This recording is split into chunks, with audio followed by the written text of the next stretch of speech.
اللہ رب العالمین والعاقبۃ للمتقین والصلاۃ والسلام علی رسولہ النبی الکریم اما بعد فاعوذ باللہ من الشیطان الرجیم بسم اللہ الرحمن الرحیم وذکر فإن الذکر تنفع المؤمنین صدق اللہ مولانا العظیم۔ معزز ناظرین کرام، پروگرام علم و عمل کے تحت آج ہمارا موضوع ہے اسلام اور تجارت۔ اسلامی نقطہ نظر کے تحت قرآن و حدیث اور فقہی اصولوں کے مطابق داخلی اور بین الاقوامی جو ٹریڈنگ ہے اسے تجارت کہا جاتا ہے۔ منافع حاصل کرنے کی نیت سے مال کی خرید و فروخت کو تجارت کہتے ہیں۔ مسلمانوں کی کثیر تعداد روزی کمانے کے لیے تجارت کو ذریعہ بناتی ہے، اور ہمارے بزرگان دین، اصحاب رسول اور علماء نے بھی اس کو اختیار فرمایا، جیسے کہ حضرت جناب سیدنا صدیق اکبر رضی اللہ تعالی عنہ، حضرت جناب سیدنا عثمان غنی رضی اللہ تعالی عنہ، حضرت جناب سیدنا عبد الرحمن بن عوف رضی اللہ تعالی عنہ، اور پھر حضرت امام اعظم ابو حنیفہ رحمۃ اللہ تعالی علیہ۔ اس کے علاوہ دیگر ہمارے ائمہ علماء نے تجارت کو اختیار فرمایا۔ رزق کی تلاش میں اور کاروبار اور نیک حلال طیب طاہر روزی کمانے کی خاطر اپنے مال کی خرید و فروخت کو تجارت کیا۔ شریعت نے جہاں دیگر شعبوں کے قوانین بنائے ہیں، وہیں تجارت کے بھی کچھ قوانین، کچھ حد رکھی ہے۔ یہ دین اسلام ایک ایسا خوبصورت اور پاکیزہ دین ہے کہ جس کے اندر ہر شعبے میں، ہر معمولات زندگی میں، ہر طریقہ کار کو اختیار فرمایا گیا، اس کے قوانین رکھے گئے، اس کی حدود رکھی گئی، اس کے حقوق رکھے گئے۔ اسی طرح تجارت کو بھی یہاں چھوڑا نہیں گیا اور بتایا گیا کہ اگر تجارت دین اسلام کے قوانین کے مطابق کی جائے تو یہ تجارت عبادت بھی ہے۔ تجارت فقط روزی کمانا، مال کی ٹریڈنگ کرنا یا پھر خرید و فروخت کا نام نہیں ہے، یہ عبادت بھی ہے۔ اور اس کے لیے چونکہ فی زمانہ تجارتی خرابیاں بہت زیادہ ہیں، مال دکھایا کچھ اور جاتا ہے، بعد میں دیا اور جاتا ہے، دکھانے میں اور فروخت کرنے میں فرق کیا جاتا ہے، اور پھر بعض لوگ کیا کرتے ہیں کہ جو مال اچھا دکھایا ریٹ اس کا کر لیتے ہیں، اور بعد میں جب مال بھیجا جاتا ہے تو دوسرا مال دیا جاتا ہے۔ حالانکہ پوری دنیا میں انٹرنیشنل طور پر اگر دلچسپی خرید و فروخت میں ان اداروں کے ساتھ،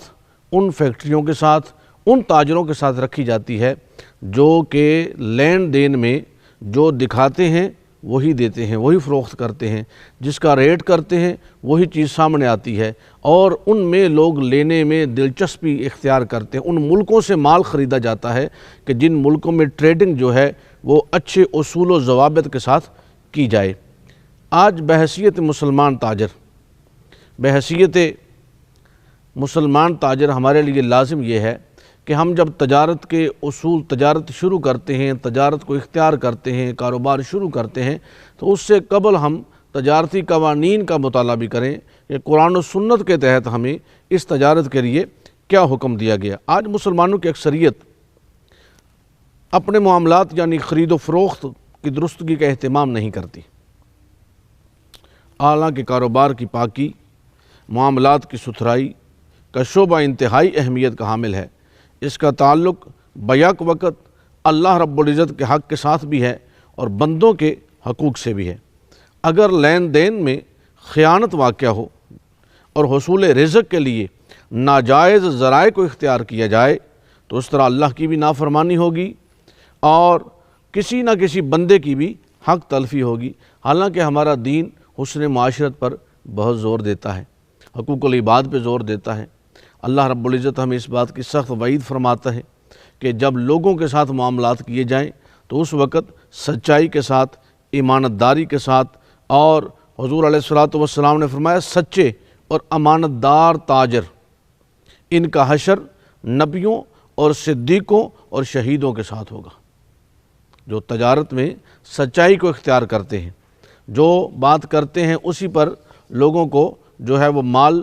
دیتے ہیں، وہی ریٹ، اور دکھانے میں اور لینے میں۔ ایک دفعہ حضور علیہ الصلوۃ والسلام تشریف لے جا رہے تھے کہ ایک تاجر کو دیکھا، اس نے غلہ تو رکھا ہوا ہے لیکن جو اوپر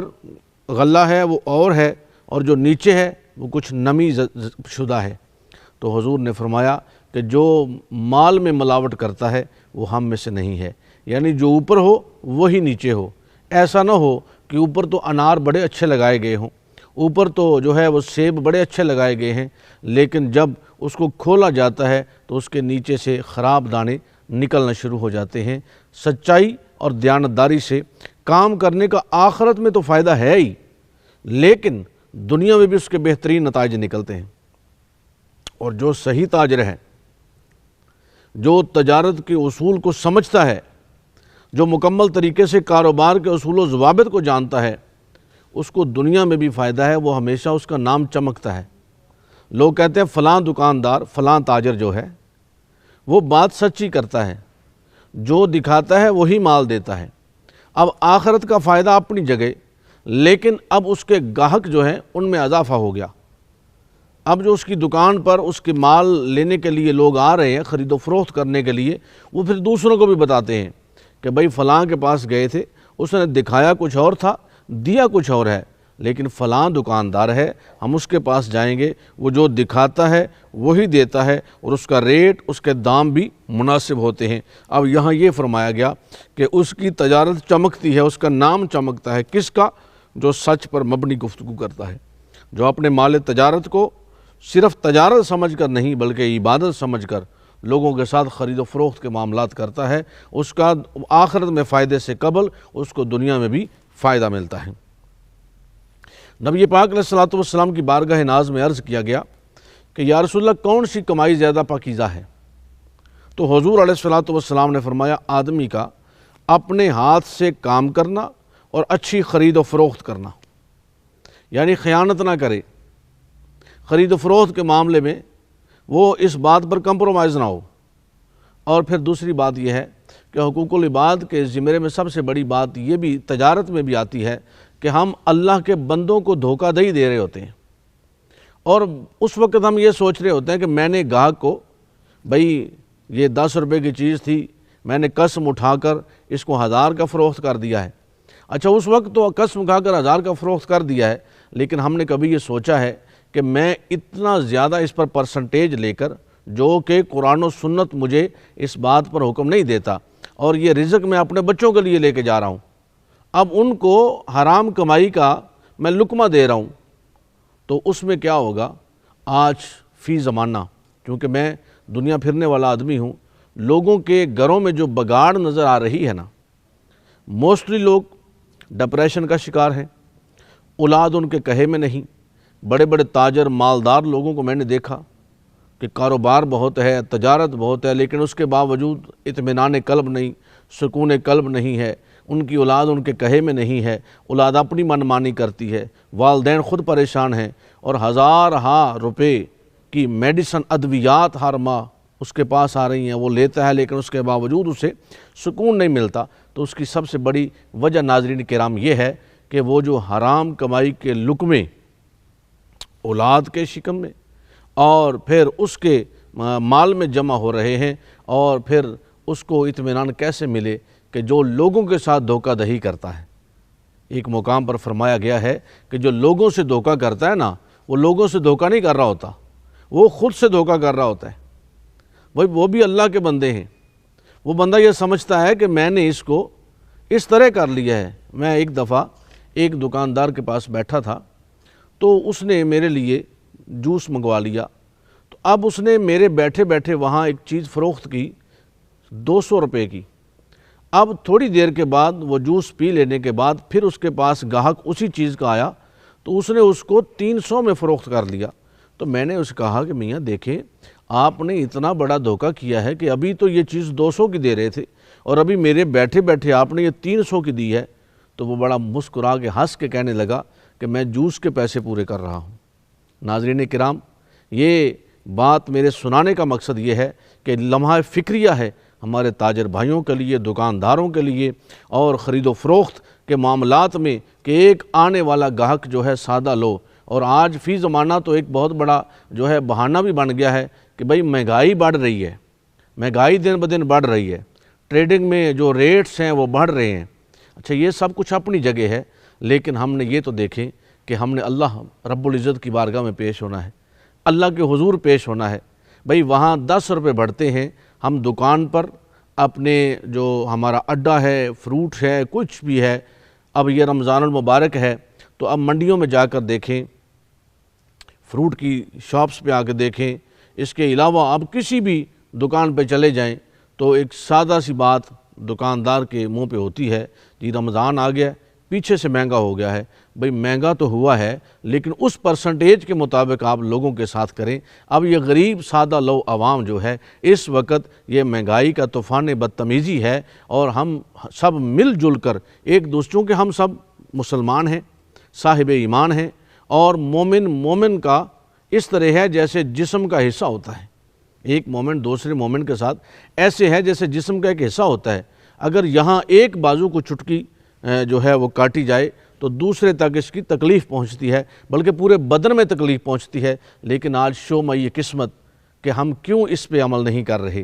کہ ہم ہر کسی کو دھوکہ دینے کی کوشش کرتے ہیں، داؤ لگانے کی کوشش کرتے ہیں، اور ہم یہ سمجھتے ہیں کہ میری جیب جو ہے یہ مکمل ہو جائے، میرا جو بینک بیلنس ہے وہ مکمل ہو جائے،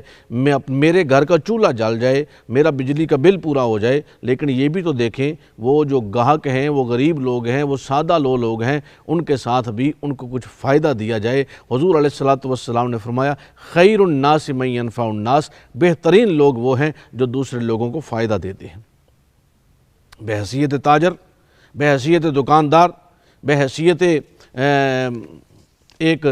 گاہک، اور یہ تمام چیزیں جو ہیں، اب دکاندار کا گاہک کے ساتھ ایسا تعلق ہے، دینے والے کا لینے والے کے ساتھ ایسا تعلق ہے، فروخت کرنے والے کا خریدنے والے کے ساتھ ایسا تعلق ہے کہ وہ خیر الناس من ینفع الناس کا مصداق ہو سکتا ہے، وہ لوگوں کو فائدہ پہنچا سکتا ہے، اس کو جا کر کہنا نہیں پڑتا، آٹومیٹکلی لوگ اس کے پاس آتے ہیں، اور اللہ رب العزت نے اس کو موقع دیا ہے کہ وہ لوگوں کو فائدہ پہنچائے، وہ لوگوں کو جناب جو ان کے معاملات ہیں ان میں فائدہ دے سکتا ہے۔ اور دیکھیں ایک ایک روپے کا بھی اگر کسی کو آپ فائدہ دیں نا اللہ کی رضا کے لیے، تو شام تک آپ ہزاروں روپے کا فائدہ اللہ کی رضا کے لیے لوگوں کو دے چکے ہوتے ہیں۔ اور اگر ایک ایک دو دو چار چار روپے آپ دھوکہ دہی کے ساتھ حاصل کرتے ہیں تو پھر یہ دیکھیں کہ شام تک کتنے ہزاروں لاکھوں روپے آپ دھوکہ دہی کے ساتھ حاصل کر لیتے ہیں۔ ناظرین کرام، حلال کا رزق جو ہے، علامہ محمد بن عبد الرسول برزنجی رحمۃ اللہ تعالی علیہ فرماتے ہیں، یہ تجارت میں نفع اس بات کی طرف اشارہ ہے کہ قرب قیامت تاجروں میں دھوکہ دہی اور جھوٹ کا غلبہ ہوگا، اور اس کی وجہ سے تجارت میں برکت نہ ہوگی۔ آج دیکھ لیجئے، بڑے سے بڑے تاجروں کو ملیے، کہتے ہیں مال تو جاتا ہے، مال تو بکتا ہے، بکری تو ہو رہی ہے، منڈی میں میرا مال تو پہنچ چکا ہے، سیمنٹ تو میری جا رہی ہے، لیکن برکت نہیں۔ اب برکت نہ ہونے کی وجہ کیا ہے کہ پہلے دن سے لے کر ہم اس میں دھوکہ دہی اور ملاوٹ کا شکار رہتے ہیں، اور ہم یہ سوچ رہے ہوتے ہیں کہ بھئی یہ 2 لاکھ روپے تو مجھے اس سے منافع ہونا تھا، لیکن میں نے اپنی کوشش کر کے اس کو دھوکہ دے کر اس کو 2.5 لاکھ تک میں اس منافع کو لے گیا ہوں۔ اب ہم یہ تو کہتے ہیں، لیکن ہم یہ نہیں سوچ رہے کہ یہ دھوکہ دہی کے ساتھ جو مال میں کما رہا ہوں نا، اس کا 1 روپیہ میری لاکھوں روپے کی حلال کمائی کو، حلال پروفٹ کو، حلال جو اپنا مجھے رزق ملا تھا، اس میں یہ 10 روپے، 2 روپے، 4 روپے کا جو اپنا حرام میں نے اس میں شامل کر لیا ہے، اس کی وجہ سے یہ حلال جو ہے یہ بھی میں حرام کے زمرے میں لا رہا ہوں۔ لیکن آئیے بحیثیت تاجر جو کام بھی کریں بڑے سلیقے سے، ایمانداری سے، ہنرمندی سے کریں، شریعت مطہرہ کا لحاظ رکھتے ہوئے کریں، لوگوں کو فائدہ پہنچائیے، اور خود لوگوں کے لیے نافع بن کر بیٹھیں اپنی دکانوں پر، اپنے تجارت کے اڈوں پر، اپنی منڈیوں پر۔ اللہ رب العزت ہم سب کو صحیح معنوں میں اسلامی تجارت کے مطابق نفع حاصل کرنے اور تجارت کرنے کی توفیق عطا فرمائے۔ وآخر دعوانا الحمدللہ رب العالمین۔